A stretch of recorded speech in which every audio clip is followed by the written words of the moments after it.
AP నుంచి ఛత్తీస్గఢ్ కు అక్రమంగా తరలిస్తున్న రేషన్ బియ్యాన్ని పట్టుకున్నారు సివిల్ సప్లై అధికారులు. 285 క్వింటాల రేషన్ బియ్యాన్ని భద్రాచలం దగ్గర సీజ్ చేశారు. తెల్లవారుజామున గోదావరి బ్రిడ్జ్ చెక్ పోస్ట్ దగ్గర సివిల్ సప్లై అధికారులు తనిఖీలు నిర్వహించారు. ఏపీ నుంచి ఛత్తీస్గఢ్ కు అనుమానాస్పదంగా వెళ్తున్న లారీని ఆపారు. డ్రైవర్ ఆపకుండా పారిపోతుండగా వెంబడించి పట్టుకున్నారు. బియ్యాన్ని జీసీసీ గోడాన్ కు, లారీని పోలీస్ స్టేషన్ కు తరలించారు. పట్టుబడిన రేషన్ బియ్యం విలువ 10 లక్షలు ఉంటుందని తెలిపారు అధికారులు. ఏపీ నుంచి ఛత్తీస్గఢ్ కు అక్రమంగా తరలిస్తున్న రేషన్ బియ్యాన్ని పట్టుకున్నారు సివిల్ సప్లై అధికారులు. 285 క్వింటాల రేషన్ బియ్యాన్ని భద్రాచలం దగ్గర సీజ్ చేశారు. తెల్లవారుజామున గోదావరి బ్రిడ్జ్ చెక్ పోస్ట్ దగ్గర సివిల్ సప్లై అధికారులు తనిఖీలు నిర్వహించారు. ఏపీ నుంచి ఛత్తీస్గఢ్ కు అనుమానాస్పదంగా వెళ్తున్న లారీని ఆపారు. డ్రైవర్ ఆపకుండా పారిపోతుండగా వెంబడించి పట్టుకున్నారు. బియ్యాన్ని జీసీసీ గోడాన్ కు, లారీని పోలీస్ స్టేషన్ కు తరలించారు.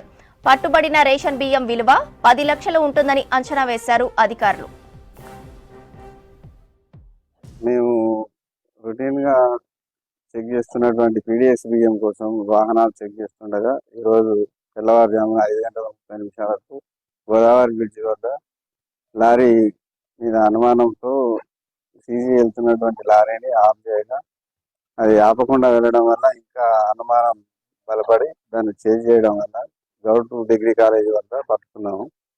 దాన్ని తనిఖీ చేయగా దానిలో బియ్యం ఉన్నది. వాటికి సంబంధించినటువంటి డాక్యుమెంట్స్ చూపించండి అని చెప్పి మేము డ్రైవర్ని అడగగా మా దగ్గర ఎలాంటి డాక్యుమెంట్స్ ఏం లేవు అని సమాధానం చెప్పారు.